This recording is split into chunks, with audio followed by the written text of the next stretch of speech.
when you trust the students, actually they give you marvelous feedback. If they feel trusted, they are not going, most of them are not going to betray that trust.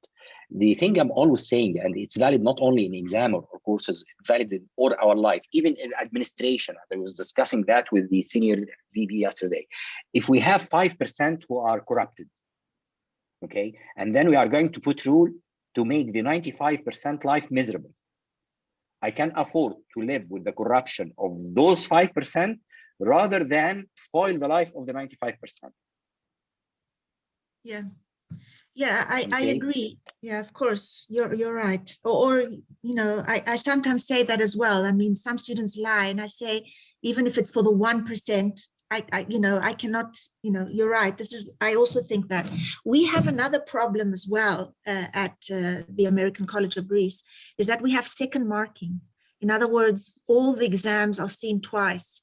They're seen by the instructor, and they're seen by a second one, which sort of checks the instructor's marking.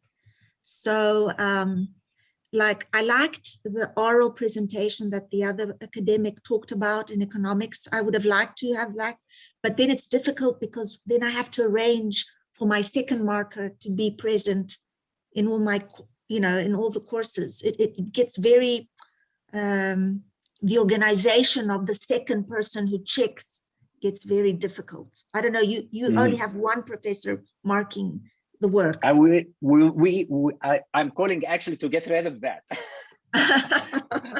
Yeah, I wish I could. I'm with you. I'm with you totally. Thank you very much. Thank you very much. So I don't know if we have new people here. No, I don't think we have new people. You do. Right. Yes. Duos. Hey, I am new, and I'm sorry I missed the first. I missed your presentation, but I understand that you have talked about the different classes.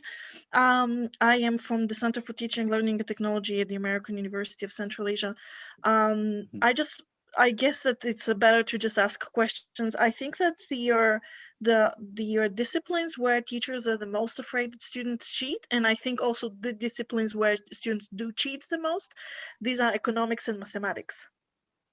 And okay, I just wonder what might be some ways to organize exams there because students do cheat. They even tell me that they do the homework for the exams for their classmates. So what is that? It's something about the discipline that really freaks students out completely. Let me address that. I'm not going to repeat everything since there's only one new participant in this session. Okay. I'm going to talk about that. If we have problem with cheating in exams, okay, we are trying to solve that problem, the cheating. Why don't we eliminate the source from the scratch? Eliminate the exam. So you'll get rid of the cheating. Radical, yes, but let's think together to do it. Our major problem is that student cheating, and so we are not getting a fair assessment, okay? And no matter what we do, we'll always have that kind of percentage of cheaters. Let's eliminate the exam and try to find something else. That's my point of view. Okay, I will tell you something which I did actually without eliminating the exams, but actually it reduced that cheating to a minimum. Actually, there was nothing, but maybe because I'm in the 400 level courses, so that's advanced. But I will tell you something. I've made something called student-generated exams. So I'm not examining them. They are examining each other.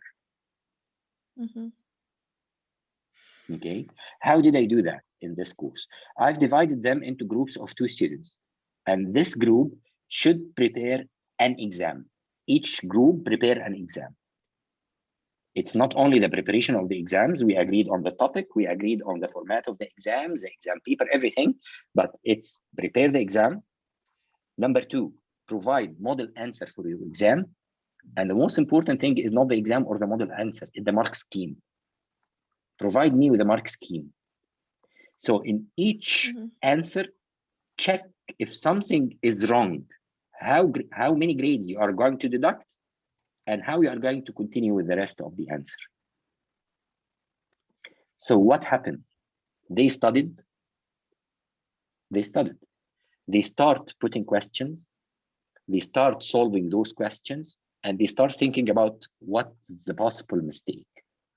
At that point, what else do I want? ولا حاجة. خلاص, nothing. I'm done. As an instructor, I'm done with this course. Okay. Then I took this exam. This is the following step in order to give them the feeling that they did something nice. I took this exam and randomized it between the groups. So each group should solve the exam of the other group. Mm-hmm. And now that eliminates completely the stress of the exam, the fear of the exam, the formality of the exams. We are sitting in a classroom and every 2 students sitting with one exam and trying to solve it in paper. And they talk to each other. And then they bend their head like that. Oh, you put this very tough question, guys. And then they continue to solve. Okay. So it was fun. Right? The only thing I didn't do is make the group mark the exam of the other group. I marked that. Mm-hmm. So there is infinite way of thinking how we can assess our students other than those closed room exams, which we, as top of our classes at those days, still dream about.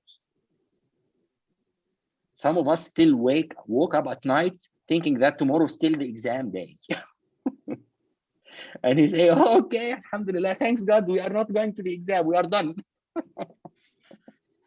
So I am totally against exams, actually, but it's very tough to make that paradigm shift in the current days. But I believe we will, at one point in time, we will do that. We start doing that in the upper level design courses easily. Like, we should get that into the lower level course. How? We need to think about that together, of course. We need to be like open-minded. Can we do that? Can we live without exams? Can we give time to the student to do an efficient assessment?